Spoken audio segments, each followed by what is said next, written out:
Video game physics are kind of magical. Ever since I started playing games, something that always managed to hold my interest for much too long was messing around with small physics objects placed in the world. You look at Halo and you think of the grav lifts, all the stupid stuff you could do with the fusion coils, that one dumpster in Halo 3 that could just let you fly for some reason. I showed Portal already, but I will still boot up the game sometimes just to fall forever. Garry's mod kinda just feels like cheating to throw in here, but you get the point I'm trying to make. Physics have always been fun to stretch to its limits, ever since they were introduced into video games. I'm sure everyone has their own stories about a physics object in a game. In fact, tweet your story to me. Follow me on Twitter and tell me all about how the physics interactions are like 40% of the reason you still play Skyrim. A certain type of physics in games has always managed to enthrall me like no other, and that's destruction physics. Whenever I'd see a game with destruction physics, I would go out of my way to push my old awful laptop to play it to the best of its ability. My poor laptop being forced to run Just Cause 2 at 25 FPS brought me some of the most fun I've had playing video games. This love for destruction physics then led me to Battlefield 3, also on my awful laptop at the time. The difference here is that the game became a slideshow whenever I destroyed any of the buildings, and while many people would say this would just make the game unplayable, my cope is that it made me really sit back and appreciate every single frame of destruction. I still live for destructible environments though. It's like 70% of the reason I even considered playing Battlefield 4. There's a lot of fun to be had in destroying things, and I think Teardown understands that like no other game I've played. I knew I was in for something really special when the first 10 minutes of my time were spent throwing boxes around in the hub world. Teardown manages to take pretty much everything I loved about screwing around with physics in a game and create an entire game based around all of the best bits. Pretty much every single thing you look at in the game is entirely destroyable down to its foundation, and sometimes even past that. You're given the tools to just completely decimate pretty much everything you come across in whatever fashion you choose to partake in. The near complete freedom you're given throughout the game to complete every mission is its strongest quality because it allows you to create your own action scenes through insane destruction of the map and fucked up stacks of planks. Teardown's missions throughout its campaign consist of a puzzle game where essentially all of your pieces are separated by beautiful pieces of glass. You have 60 seconds to finish your puzzle. You can either leave these pieces of glass intact, gingerly placing the puzzle pieces together, but we all know that smashing that shit together is a lot more fun. As a puzzle game based around heisting objects, being able to form the environment as you work out what's best for your own route to steal everything in 60 seconds sets up a lot of extremely engaging moments where you just kind of case the map and try to figure out exactly how you'd go about getting everything. For the type of game that it is, Teardown easily could have taken a cop-out and made every mission like the first you'd encounter in the game, where you just need to destroy a house enough for the game to call it a day. Don't get this confused, I'd still play this game for hundreds of hours even if that's all it was. But Teardown has quite a few missions where it presents you with some very unique restrictions that force you to take what you know about the mechanics you've played with so far and use them to solve a new problem. I think the best example of this is a mission that I spent 37 minutes of my life on to complete, which for the overall length of this game's campaign is quite a bit of time. Aptly named A Wet Affair, the mission's objective on paper might be the easiest thing I've seen yet. My exploits in the game up until this point have included bombing a dam, causing untold financial and ecological damages upon an entire region, and raising a brand new food court with a tank. I think dropping a few safes in the ocean is the least of my issues. The special thing about this mission is that each safe dotted around the map has an alarm that goes off when it gets wet, and once the alarm goes off, you have 60 seconds to dump every other safe. So, no big deal, just drag the safes all near the getaway boat.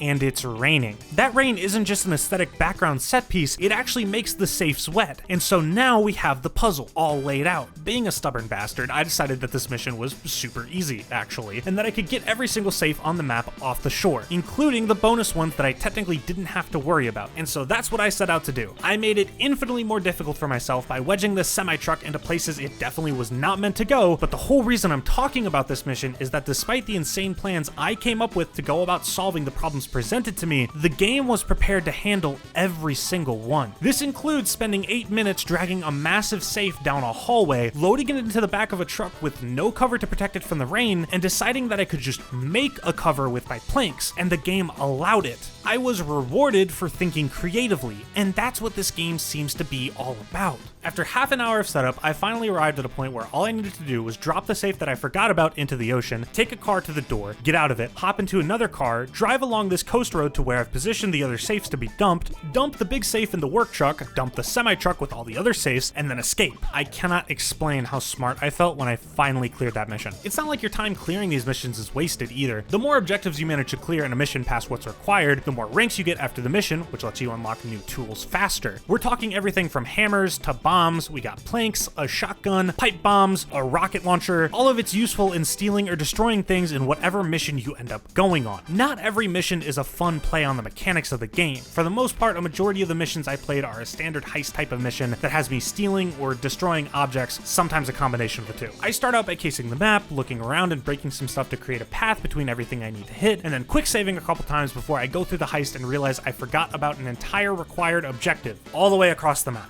Okay, so reload, add the required objective to my route, start up the heist again, manage to get to the boat in the last few seconds, and realize there's yet another required objective that I somehow missed on the map. Okay, I reload, abandon other objectives because I realize I can't reach them in time, create a really jank route, and finally I beat the mission. That string of words is about 80% of the missions you're going to be going on, but I promise that with the variety of maps and overall creativity that this game allows you to use, you really won't notice it that much. Now, this isn't to say the game is perfect. No game's perfect. The ability to destroy pretty much everything in this game besides hard ground is a truly beautiful thing, so beautiful in fact that most people get to appreciate mass destruction most of the time at about 15 FPS, maybe less. To give credit where it's due, Teardown has really done its best to make this game work on a multitude of differently spec'd systems. It's just an intensive game, and inevitable with the type of game that this is. Who would have thought that cutting a massive building in half with fully fleshed out interiors, all with their own physics, might lag the game a bit. Also, the physics on their own sometimes can just be an absolute nightmare to deal with whenever you need to do some precise things. 99% of the time, it's more funny than frustrating, but there's a mission that has you steal supercars from a rich-ass home, and one of the cars is missing 2 tires. The car being so low makes it nearly impossible to load it onto this truck that is literally meant for loading cars onto it. Instead, I need to spend 10 minutes jiggling this car back and forth, trying to use real-life tactics of shoving planks underneath the tires to lift up the car and get it on a good angle so it would just move forwards. Any problem this game might realistically have is absolutely overshadowed by the thing that this game does perfectly. It's the one thing that this game really needed to perfect because of just how important it is for a game like this: the modding scene.